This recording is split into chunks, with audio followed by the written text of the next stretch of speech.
I've brought you to Doon Castle. I explored the meadow that's out the back of the castle for a few of the stories in the book. But I wanted to share one of the hidden stories here with you because just outside the castle there's an enormous stand of mugwort, Artemisia vulgaris, growing, and it's a wonderful plant. It's really aromatic. It's meant to bring sweet dreams and help travellers' journeys.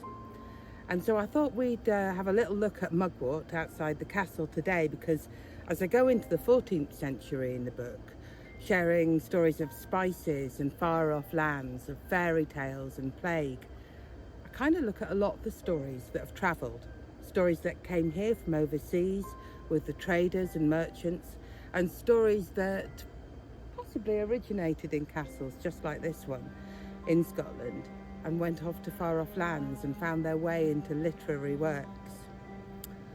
Mugwort is meant to help you dream of fairies. The whole of this family of plants is associated with fairy tales. Its cousin wormwood, Artemisia absinthe, is of course the green fairy, and mugwort's a little bit more gentle. She just helps you dream of distant lands and places you might explore. So that's mugwort, and this is Doon Castle, and hopefully you get to dream with maybe a mugwort pillow of fairy tales from the 14th century as you open that chapter of the book.